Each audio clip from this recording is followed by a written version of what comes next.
the 12 powerful titans of Greek mythology. Lapetus, the Titan of Mortality. Chapter 1. The Titan of Mortality, the shadow of death among the immortals.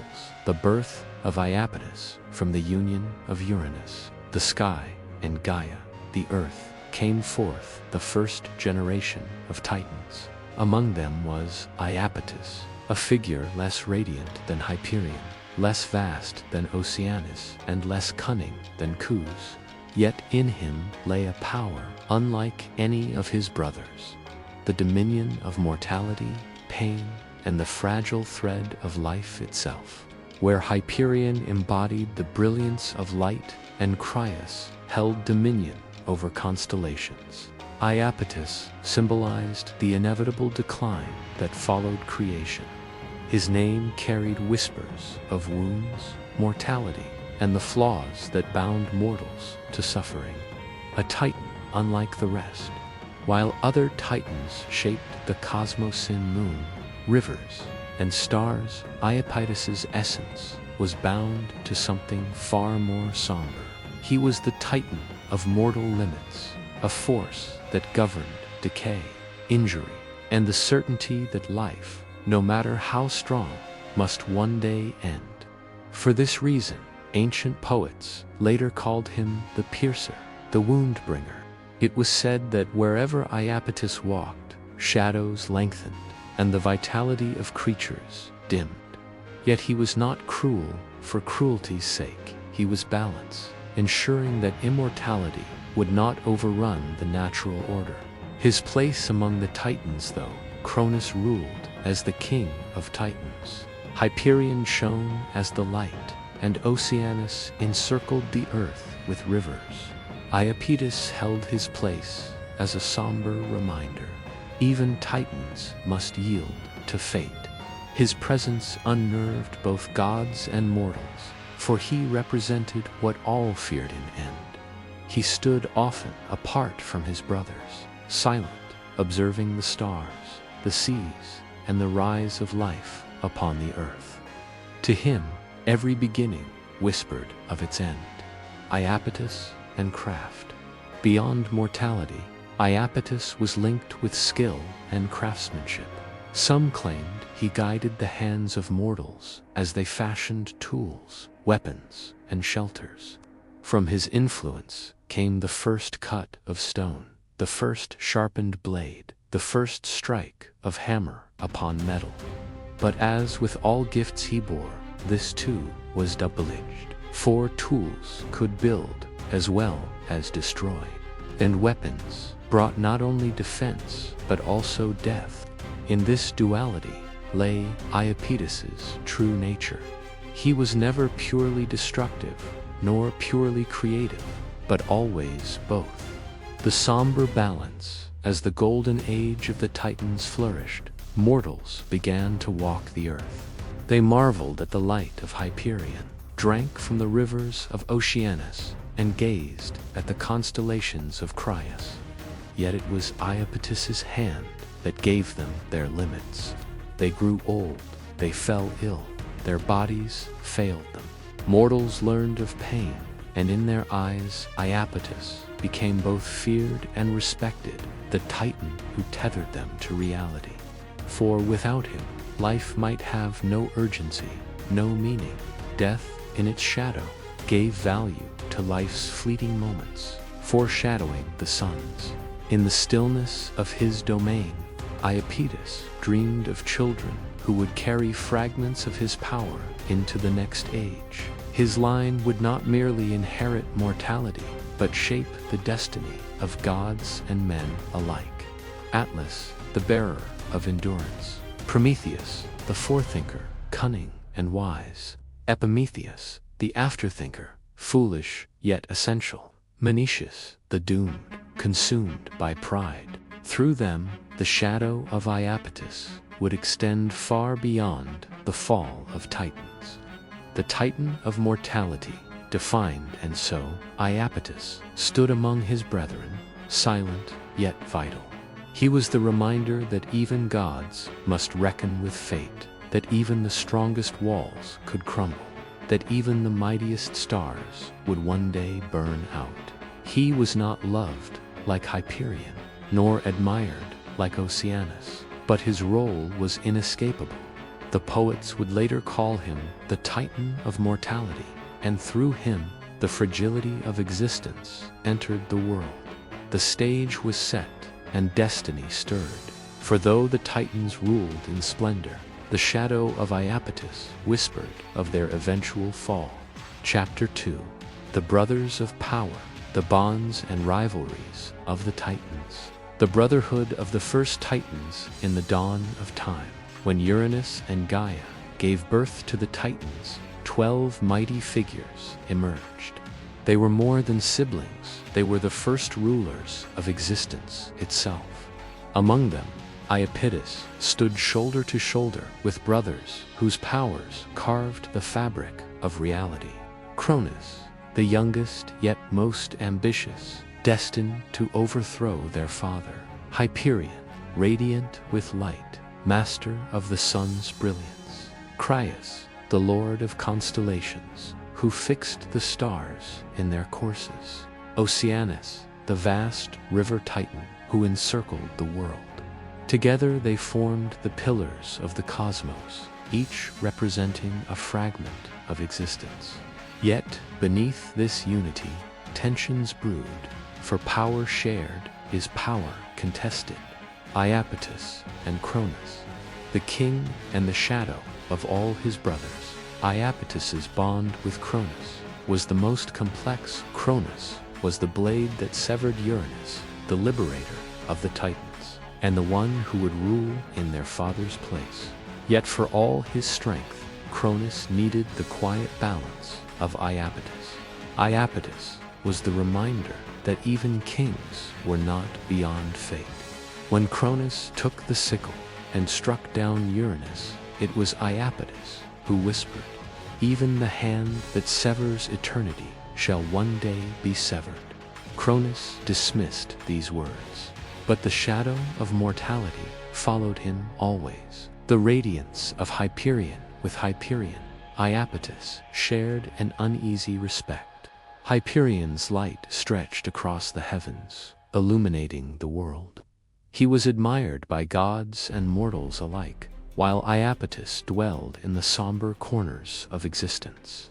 Yet one could not exist without the other. For what is light without shadow? Hyperion brought brilliance, but Iapetus gave it weight and meaning. Their powers stood as contrasts, one dazzling, the other dim, yet together creating the balance of dawn and dusk, life and death. Crius and the heavens. The constellations of Crius mapped the heavens, eternal markers in the sky. Iapetus, the Titan of mortality, saw those stars not as eternal lights, but as flames that would one day die. The brothers debated often. Crius spoke of permanence, of order in the stars, while Iapetus reminded him that even stars collapse into darkness. Their quarrels were not born of hate, but of truth, each holding a piece of the cosmic puzzle. Oceanus and the endless river too. Oceanus, brother of rivers and seas. Iapetus bore admiration. Oceanus flowed ceaselessly, eternal in his motion, unmarked by decay. He was unlike the others, untouched by the conflicts of heaven and earth. Where Iapetus was the shadow of limits, Oceanus seemed limitless. Yet even the great river bowed to his truth. For waters rose and fell, floods consumed, and all things returned to the sea in death. Oceanus, vast as he was, could not escape the current of fate, the silent rivalry. Though united as brothers, there was rivalry among them. Cronus sought dominion. Hyperion demanded glory. Crius preserved order. Oceanus pursued his endless course. And Iapetus, he stood apart, silent, watching. He was not the loudest, nor the most radiant, but in his stillness lay an unsettling power, the reminder that their reign, no matter how great, would not last forever. It was this truth that made the others wary of him. For even among immortals, the Titan of mortality cast a shadow none could ignore. The gathering of strength when the Titans came together, their might shook the cosmos. The brothers of power carved reality itself, each playing their part in creation. Yet in their gathering, Iapetus felt the undercurrent of pride, ambition, and inevitability. He alone foresaw what they did not. Their brotherhood would one day fracture. Cronus would fall as he made Uranus fall. Light would be eclipsed, seas would rage, stars would fade. And in that downfall, his legacy mortality would reign supreme. Chapter 3. The Dominion of Mortality, Iapetus's power. Over the fragile breath of life, the birth of mortality in the eternal age of the Titans. The cosmos brimmed with undying beings, mortal gods, ceaseless rivers, everlasting stars. Yet, within this perfection, there was no balance. From the depths of his essence, Iapetus brought forth what the universe lacked: mortality. It was not a punishment, but a truthful law that tethered all creation to an end. Where Hyperion gifted light, and Oceanus the flow of rivers, Iapetus bestowed limitation. He gave to living beings not just breath, but the certainty that breath would one day cease. In this, life gained value, for it was fleeting. The whisper of fate, mortality spread through the fabric of existence like a shadow cast by fire. The beasts of the earth, the birds of the sky, even the first humans shaped from clay were touched by Iapetus's hand. He was not cruel, he was a craftsman. To him, mortality was an art-chiseling eternal stone into a statue, carving perfection into fragility. He whispered, "To live is to die, and in dying, life finds its weight." The gods looked upon this strange gift with awe and unease. For the first time, they sensed a force that even immortals could not wholly escape. The first mortals, when Prometheus, Iapetus's son, shaped mankind from earth and water, he did so with his father's essence guiding him. The clay figures stood fragile, soft, and impermanent. It was Iapetus who breathed into them not immortality, but mortality, ensuring that humans would know hunger, toil, age, and death. Yet this was no curse. With mortality came urgency, the drive to love, to build, to fight, to dream, knowing each day was precious because it would not last forever. The Titan's unease, many of Iapetus's kin questioned him. Hyperion mocked, "Why grant them light if it shall dim so soon?" Crius scorned, "Why map the stars if none shall endure to gaze upon them?" Cronus, ever ambitious, saw a weapon in it. Mortality is a chain, and chains serve rulers well. But Iapetus stood firm. He was not a ruler, but a reminder. He bound not just men, but gods, to a fate they could not deny: change, decay, and in time, the fall of even the greatest empires. The craft of mortality, more than death, Iapetus also gave the craft of living. He taught the early mortals how to endure their fragility, the use of tools, sharp stones that cut and carved, the power of fire, a dangerous but life-giving flame, the wisdom of measure, knowing the limits of body and spirit. Every craft bore his mark. He was the father of artisans, the one who taught that to create was to defy decay, even if only for a moment. The weight upon the gods, the Olympians, had not yet risen, but whispers of Iapetus's power unsettled even the Titans. For, if mortals could die, could not immortals fall? It was Iapetus who planted this seed of doubt, not through rebellion, but through inevitability. The sickle of Cronus had already proven his point. Uranus had fallen, so too would others. His dominion was not loud, not blazing, not storming. It was subtle, patient, eternal. For all things must end. In that end, Iapetus reigned. Foreshadow of rebellion unseen, his dominion stretched toward the future. In his teachings lay the spark of rebellion.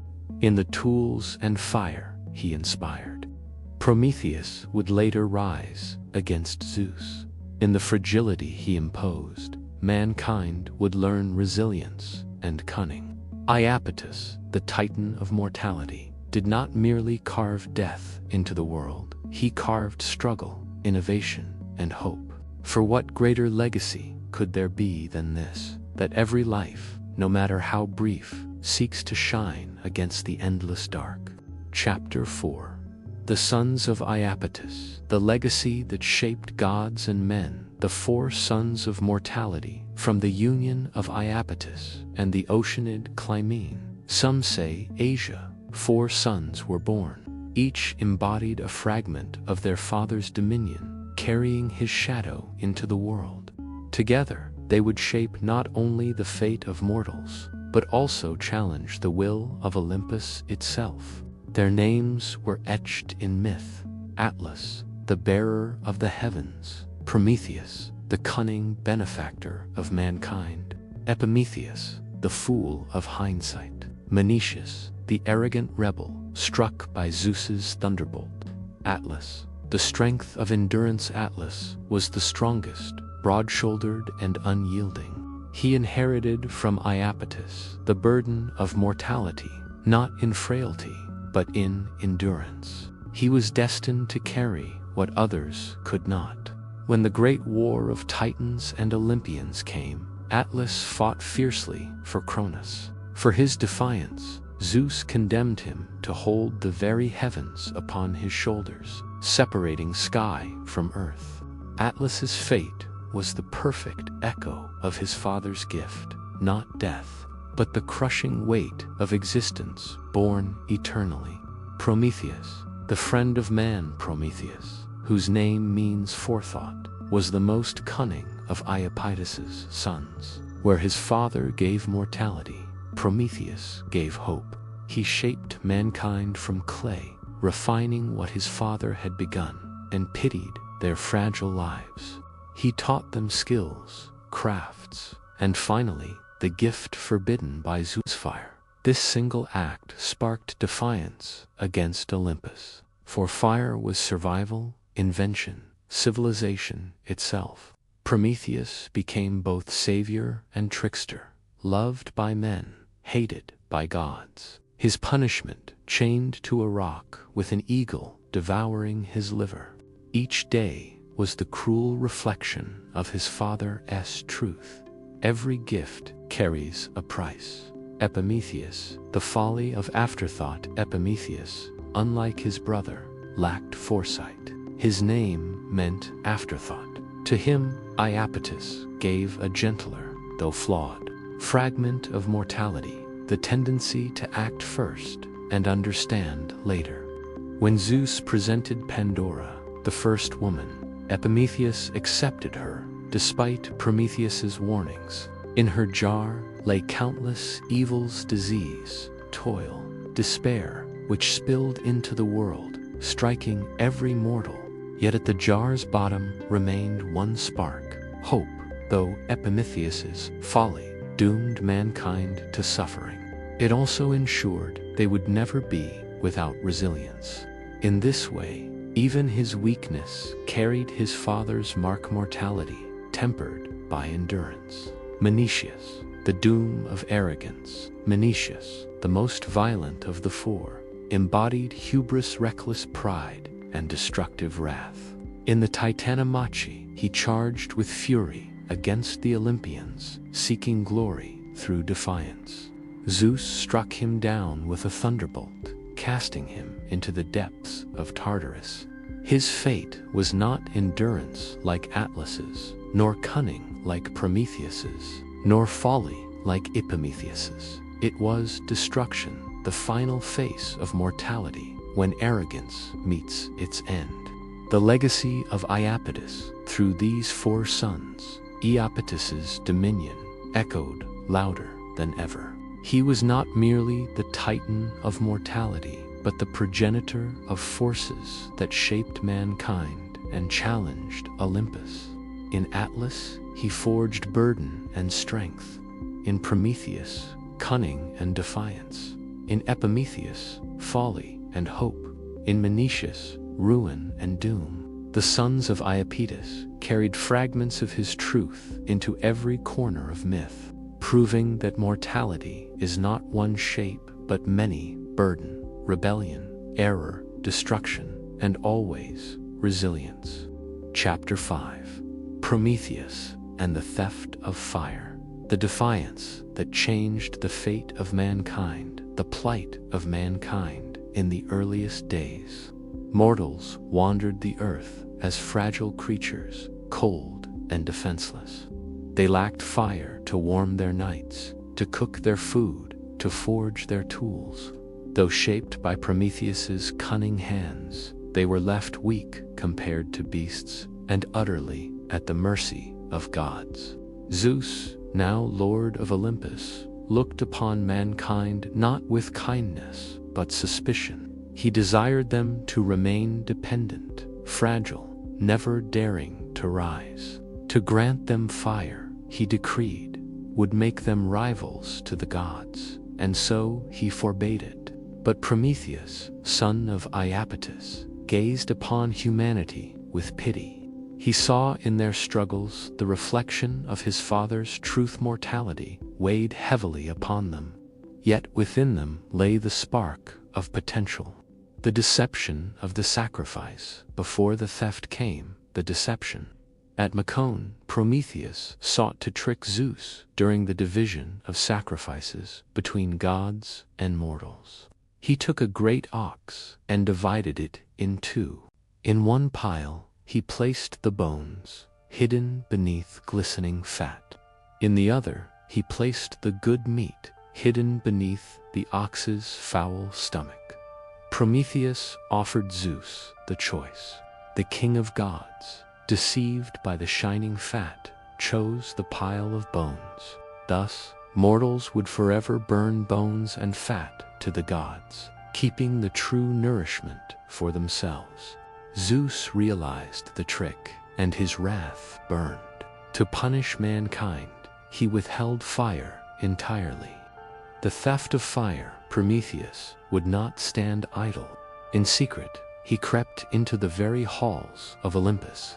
With daring cunning, he approached the hearth of the gods, where the eternal flame burned.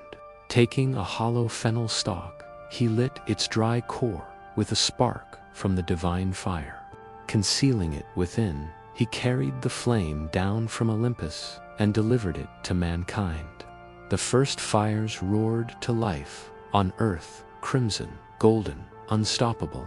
Mankind warmed their cold bodies, cooked their food, forged weapons and tools, and pushed back the darkness. The world was transformed. The wrath of Zeus. When Zeus saw the glow of mortal fires, his fury shook Olympus. Lightning split the skies, storms ravaged the earth. He had been defied and worse defied by the cunning son of Iapetus. The gift of fire gave humanity not only survival, but power. It was knowledge, invention, rebellion, the seed of independence from the gods. Zeus swore vengeance, not only upon mortals, but upon Prometheus himself. The punishment of Prometheus. Zeus ordered Prometheus seized and bound with unbreakable chains of adamantine.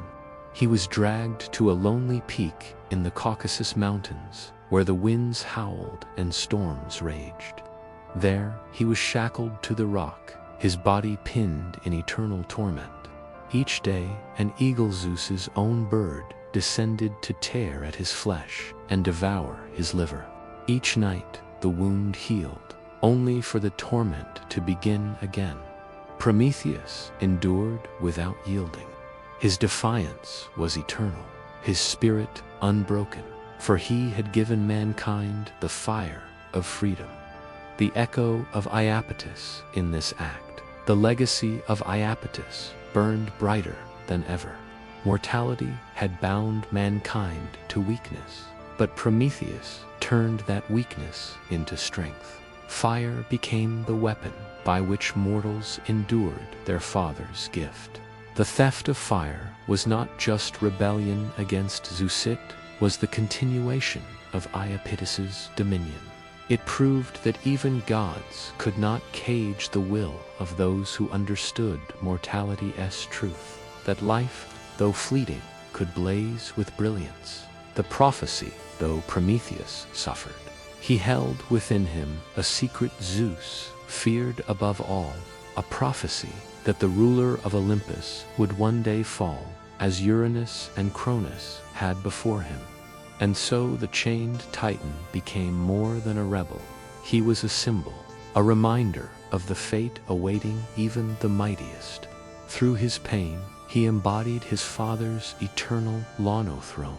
No flame, no god could escape the shadow of mortality. Chapter 6. Epimetheus and Pandora's Box. The folly that unleashed suffering upon mankind, the vengeance of Zeus, after Prometheus defied Zeus by stealing fire for mankind. The king of Olympus sought a deeper vengeance. Chaining Prometheus was not enough. Zeus desired to strike mankind itself, the fragile creations that Prometheus so dearly loved. If fire was a gift that elevated mortals, Zeus would send a curse that dragged them down. Thus, he conceived the creation of a woman unlike any other, beautiful, cunning, and dangerous. The first woman, Zeus, commanded Hephaestus, the divine smith, to shape her body from clay. Athena breathed life and wisdom into her. Aphrodite bestowed beauty and charm. Hermes gave her cunning words and a deceitful heart. From every god she received a gift. Thus, she was named Pandora.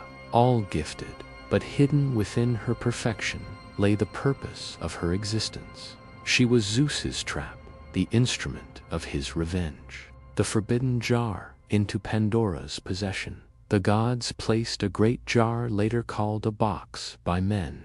Within it lay countless evils, disease, hunger, despair, toil, pain, all sealed away from the world. Zeus warned, "This jar is not to be opened. Guard it well." Yet the jar was never meant to remain shut. It was temptation itself, crafted to ensure its own unveiling. The meeting of Epimetheus. Pandora was sent to earth and given as a bride to Epimetheus, the foolish brother of Prometheus. Prometheus had warned him sternly, "Do not accept any gift from Zeus, for it carries ruin." But Epimetheus, true to his nature of afterthought, ignored the warning. Enchanted by Pandora's beauty and charm, he welcomed her eagerly. The unsealing of woe time passed, and Pandora's curiosity grew unbearable. The jar, ever present, whispered to her thoughts.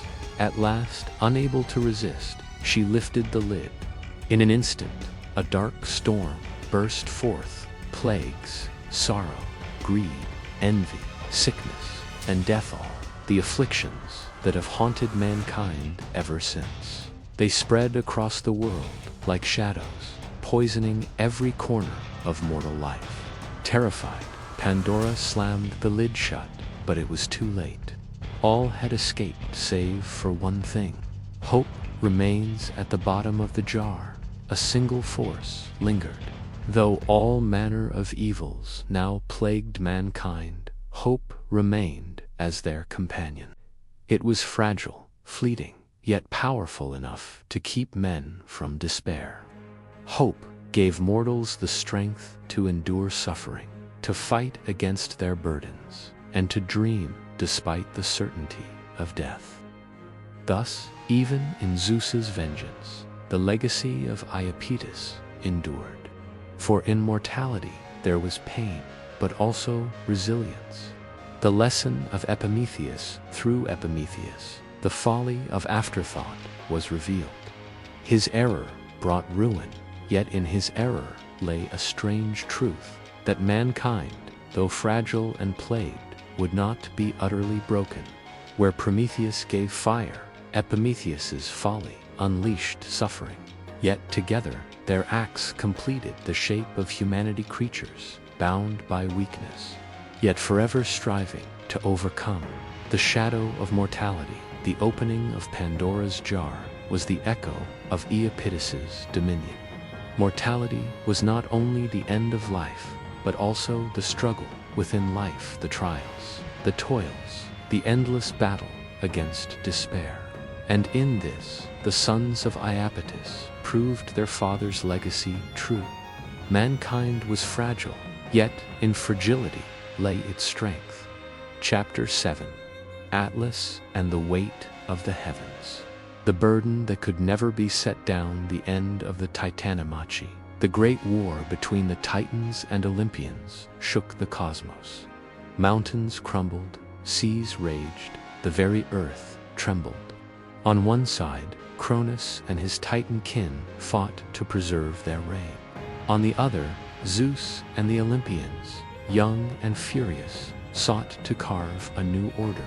Atlas, son of Iapetus, fought with unmatched ferocity. Broad-shouldered and unyielding, he carried the Titan cause with his strength alone.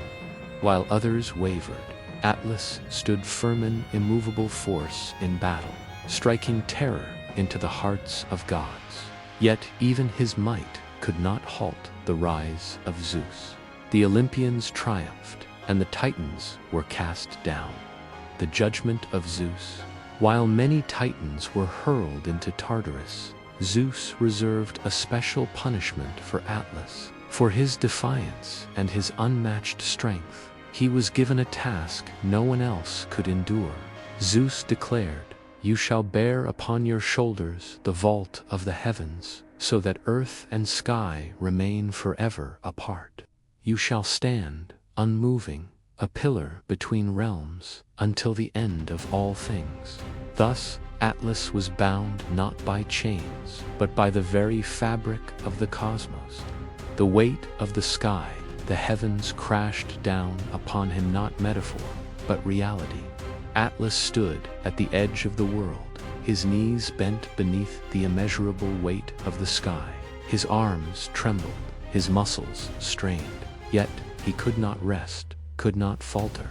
Day and night, storm and calm, the burden never lessened. The stars wheeled above him, constellations shifting, yet he could not gaze upon them in wonder, for every light in the heavens pressed heavily upon his shoulders. Atlas became the eternal image of endurancing, moving, unbroken, condemned to bear what no god or man could share. The visit of heroes in time, heroes would seek him. Perseus came, bearing the head of Medusa, and turned him to stone at his own request, so that the mountains themselves would carry his load. Later, Heracles would approach Atlas during his labors, seeking aid in retrieving the golden apples of the Hesperides. Each encounter revealed not only Atlas's strength, but also his cunning. For even burdened, he was no fool. Yet he always returned to his place, his back bent beneath the dome of the heavens. The echo of Iapetus' Atlas' punishment was not merely Zeus' vengeance, it was the perfect reflection of his father's dominion. Iapetus had given the world mortality, the inevitability of burden and struggle. In Atlas, that burden was made eternal. Where mortals bore the weight of toil and death, Atlas bore the weight of the cosmos itself. His endurance mirrored humanity's. Fragile though they were, men labored beneath the unseen weight of time, and like Atlas, they endured. The symbol of endurance, Atlas became a symbol not only of punishment, but of strength through suffering. His back held the sky, his body bore the stars, his will carried eternity. In him was the lesson of Iapetus's line, that even in chains, even beneath impossible burdens, one can endure. Chapter 8. Menoetius and the fall of hubris, the Titan consumed by his own pride, the forgotten son of Iapetus. Among the sons of Iapetus, Atlas bore strength, Prometheus carried foresight, and Epimetheus embodied afterthought. Yet there was another Menoetius, the Titan of violent anger and reckless pride. Where Atlas was unyielding and Prometheus wise, Menoetius was a storm of arrogance. His heart burned with fury, and his hands sought always for conflict. He believed himself destined for glory greater than Zeus himself, and in his hubris, he stood apart from even his kin. The call to war when the Titanomachy erupted, Menoetius leaped into battle eagerly. Unlike Atlas, who fought with endurance, or Cronus, who fought for his throne, Menoetius fought for the joy of destruction. He hurled mountains against the Olympians, his laughter echoing as valleys crumbled. His rage was so fierce that even the gods hesitated before his onslaught. He cried to the heavens, "Behold, Menoetius, greater than Zeus. None can match my fire, my fury, my strength." But his cry was not a challenge, it was a curse upon himself. The wrath of Zeus heard his words, and lightning answered. From the sky came a storm, so fierce that the earth split open. Bolts of thunder struck Menoetius, each one a spear of divine judgment. Yet still he roared, scorched but unbroken, hurling defiance against Olympus. His hubris blinded him. He could not see that each strike weakened him, that each wound brought him closer to ruin. Finally, Zeus raised his mightiest thunderbolt, glowing with the fire of Olympus itself. With it, he smote Menoetius down, shattering the Titan's body in a blaze of heavenly wrath. The fall into Erebus, Menoetius fell not into Tartarus, like his brethren, but into Erebus, the deep gloom that lay between life and death. There he wandered, a shadow of his former self. His pride burned away, his name remembered only as a warning. Where Atlas carried the weight of the heavens, and Prometheus bore the fire of knowledge, Menoetius bore nothing but the memory of his arrogance. His story was not of triumph, but of destruction, born from within. The lesson of hubris. The Greeks remembered Menoetius not as a hero, but as a cautionary tale. His fall embodied the truth his father Iapetus gave to all mortals. To live is to struggle, but hubris brings only ruin. Mortals, like Menoetius, were prone to pride. They too believed they could rise above fate, conquer death, and defy the gods. And like him, they too would fall. The shadow in the line of Iapetus. Prometheus would later defy Zeus with cunning, and Atlas would endure punishment with strength. But Menoetius' legacy was different. He was the proof that arrogance could consume even a Titan. His fate became the dark reminder that not every son of Iapetus carried greatness forward. Some bore only the weight of their flaws. Chapter 9. Epimetheus and the gift of Pandora. The afterthought that shaped humanity's fate, the Titan of afterthought among the sons of Iapetus. Epimetheus was unlike his brothers. Atlas bore unshakable strength. Prometheus carried foresight. Menoetius embodied destructive pride. But Epimetheus was the Titan of afterthought, one who only understood wisdom when it was too late. His heart was kind, his spirit gentle, yet his mind lacked caution. The gods saw in him both innocence and folly, and it was this weakness that would lead to mankind's greatest trial. The creation of men and beasts, when Zeus decreed that the world be filled with living beings, it was Prometheus and Epimetheus who shaped them. Prometheus molded men from clay, giving them upright form and noble spirit. Epimetheus crafted the animals, assigning each its gifts: swiftness to the deer, strength to the ox, wings to the birds, and cunning to the fox. But in his eagerness, Epimetheus gave all gifts away and left nothing for mankind. When Prometheus returned, he saw man naked and defenseless, without claws, fur, wings, or strength. To save them, Prometheus stole fire from Olympus, a divine gift that gave mankind warmth, knowledge, and power. Zeus, furious, plotted vengeance. The birth of Pandora from the will of Zeus came a creation unlike any before. Pandora, the first woman. Hephaestus shaped her body of clay. Aphrodite blessed her with beauty. Hermes gave her cunning words and a deceitful heart. Athena taught her skill in craft, and into her hands the gods placed a Jera vessel that contained countless unseen spirits, both blessings and curses. This jar the gods named Pandora's Pythos, though mortals would later call it simply Pandora's box, the gift to Epimetheus. Prometheus, wary of Zeus's tricks, warned his brother, "Do not accept any gift from Olympus, for Zeus's hand is never free of malice." But Epimetheus, swayed by Pandora's beauty and charm, forgot his brother's warning. He welcomed her into his life, delighted by her presence, and together they lived in harmony. Yet the jar remained in their home, sealed but tempting. The unsealing of the jar, curiosity gnawed at Pandora's heart. At last, unable to resist, she lifted the lid of the jar.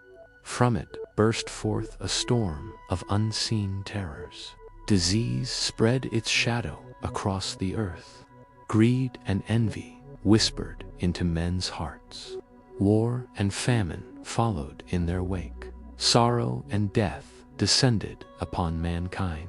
The air filled with cries of anguish, and the world was forever changed. Epimetheus, horrified, tried to close the jar, but it was too late. Had escaped, save for one final spirit that lingered within. The last gift, hope. From the bottom of the jar came a softer light, Iapetus, the spirit of hope.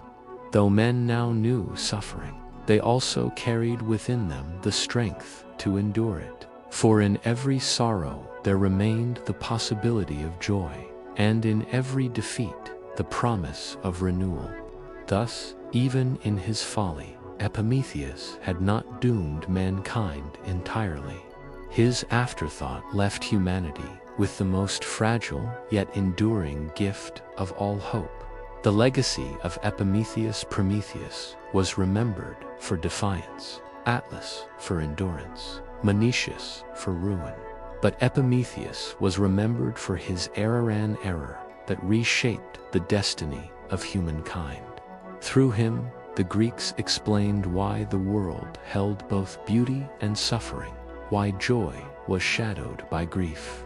His tale was not one of glory, but of human truth, that even in weakness there lies a seed of redemption. Chapter 10. Atlas and the weight of the heavens, the Titan condemned to bear eternity, the mightiest son of Iapetus. Among the 4 sons of Iapetus, Atlas stood apart. Prometheus possessed foresight. Epimetheus embodied afterthought. Menoetius burned with reckless pride. But Atlas was sheer strength, towering above all others, a warrior unmatched in the Titan ranks. His arms could uproot mountains, his voice could echo like thunder across valleys, and in the great war between Titans and Olympians, he was Cronus's fiercest champion. It was said that wherever Atlas strode, the ground shook with the weight of his power. Atlas, in the Titanomachi, when the battle between Titans and Olympians raged, Atlas was at the forefront. He wielded mountains as weapons, hurling them like stones against Zeus's armies. He fought with unyielding fury, breaking the ranks of gods and hurling them back. Even Ares, the god of war, was said to have looked upon Atlas with awe, knowing that if strength alone decided the battle, the Titans would triumph. But strength could not match the cunning of Zeus, nor the unity of the Olympians. One by one, the Titans fell, until only Atlas remained standing defiantly among the ruins of their might. The judgment of Zeus. When the war ended, Zeus cast most of the Titans into Tartarus. Yet, for Atlas, Zeus decreed a punishment unlike any other. You who bore the weight of battle shall now bear the weight of the heavens. Stand at the edge of the world and hold the sky upon your shoulders, lest it fall upon earth and sea. And so Atlas was bound, condemned to a fate of eternal burden. The pillars of the world, at the westernmost edge of the earth, near the ocean that encircled all, Atlas took his place. There, the sky descended toward the horizon, threatening to collapse upon the world. Atlas bent his back, lifted his arms, and with unyielding strength bore the dome of the heavens. His body became like the very mountains, his silhouette forever etched against the stars he was doomed to carry. Travelers who reached the far west would speak of him, a giant form holding the cosmos aloft, his shoulders straining but never faltering. The visit of Heracles in later ages, the hero Heracles came to Atlas, seeking the golden apples of the Hesperides. Atlas, bound to his burden, could not fetch them himself yet in that moment. He tasted freedom, if only briefly. Heracles bore the heavens upon his shoulders, while Atlas retrieved the apples. And though Atlas schemed to leave the hero with his punishment, Heracles tricked him, returning the burden to its rightful bearer. Thus, Atlas remained eternal custodian of the sky. The lesson of Atlas's fate was both punishment and necessity. Without his strength, the heavens might collapse upon the earth, plunging all into ruin. Though cursed, he was also essential, a reminder that endurance is its own kind of power. The Greeks saw in Atlas not only tragedy but resilience, for though he bore a punishment beyond imagining, he did not falter. His name became a symbol of burden and strength. Atlas, the one who holds the world.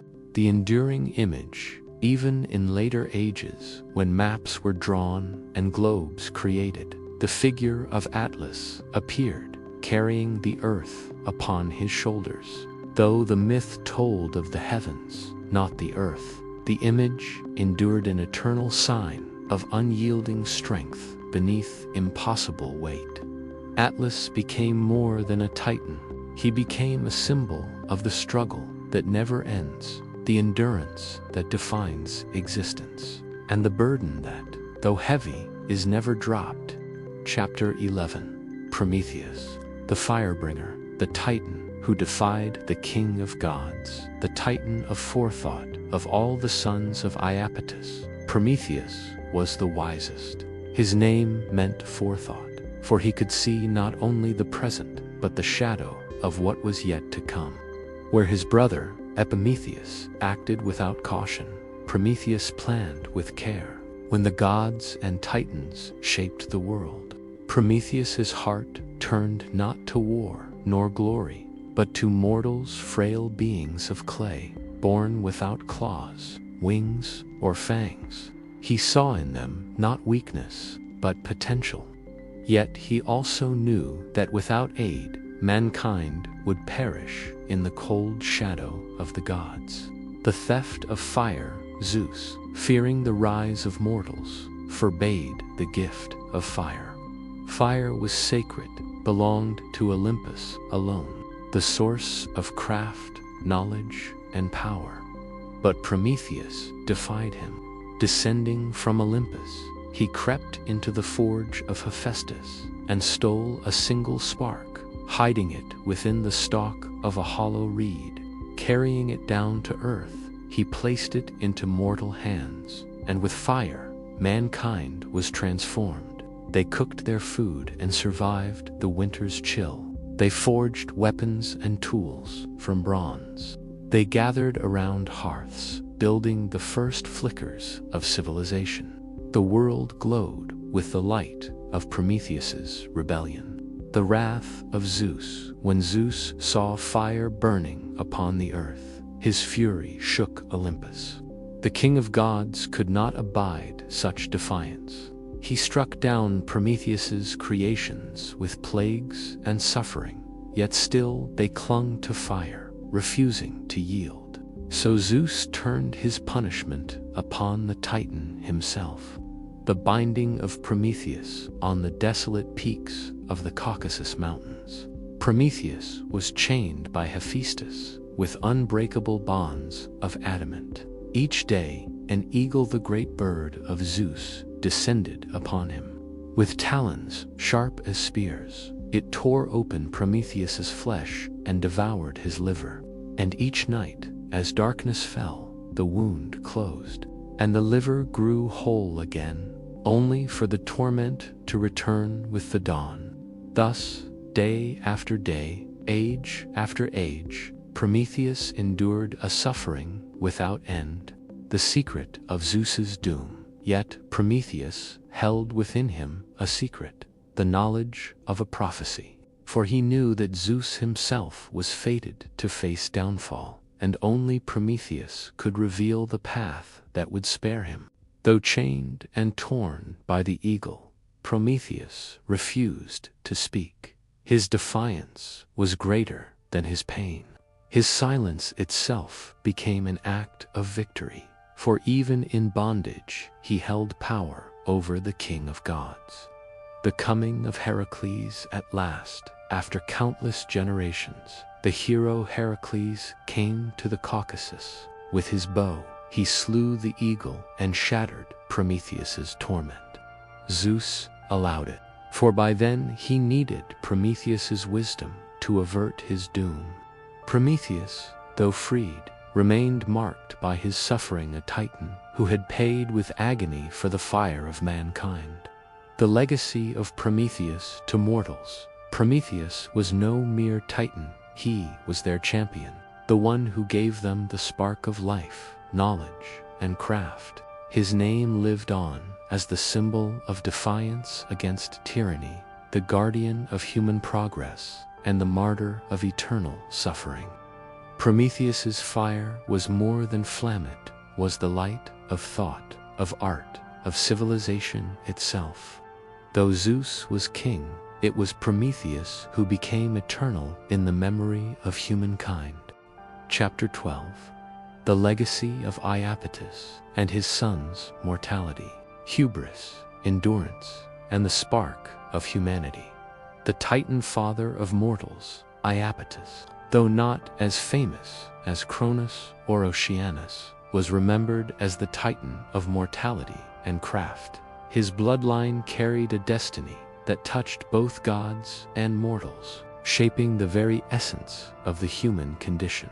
From him came 4 sons, each embodying a fragment of mankind's struggle.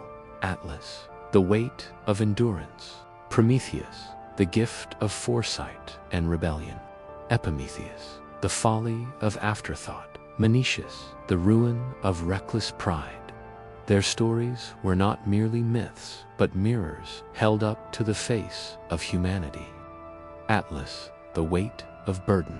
Atlas, punished to hold the heavens, became the eternal symbol of endurance. His suffering reminded mankind that strength alone cannot free one from fate, but also that even in punishment, one can stand unbroken. From Atlas, mortals learned the lesson of resilience, to bear what cannot be changed and still endure. Prometheus, the fire of defiance.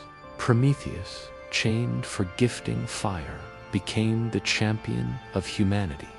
His rebellion against Zeus gave mortals knowledge, progress, and hope. From Prometheus, mankind inherited the spirit of defiance and innovation, the courage to reach beyond limits, even at great cost. Epimetheus, the price of folly. Epimetheus, deceived by the beauty of Pandora, became the symbol of naivety and error. By accepting her gift, he unleashed sorrow into the world, yet also preserved hope. From Epimetheus, mortals saw their own weaknesses, mistakes born of trust, but also the truth that even folly can lead to redemption. Menoetius, the fall of arrogance. Menoetius, struck down by Zeus for his hubris, stood as a warning to both mortals and immortals alike. Pride without wisdom brings only ruin. From Menoetius, the Greeks learned the peril of hubris, a flaw that even the strongest cannot escape. The legacy of mortality. Together, the sons of Iapetus wove a single truth, that to live as mortal is to struggle, to endure like Atlas, to create and rebel like Prometheus, to err and yet hope like Epimetheus, to guard against the arrogance of Menoetius. This was the inheritance of mankind, the gift and curse of Iapetus's line. The Titan remembered, though the Olympians reigned supreme, the memory of Iapetus endured. His children shaped the fate of men more deeply than the thunder of Zeus or the beauty of Aphrodite. For the destiny of mortals was not written by the gods alone, but carved by Titans who bore the weight of existence itself. In every spark of fire, every burden carried, every mistake endured, and every act of pride overcome, the shadow of Iapetus and his sons could still be seen. Epilogue: the human condition. The Greeks believed the Titans represented forces deeper than gods of Olympus, the raw truths of existence. In Iapetus and his children, they saw the story of humanity itself, fragile, flawed, but unyielding. And so, long after the fall of the Titans, their legacy lived on not in Olympus, but in the hearts of men.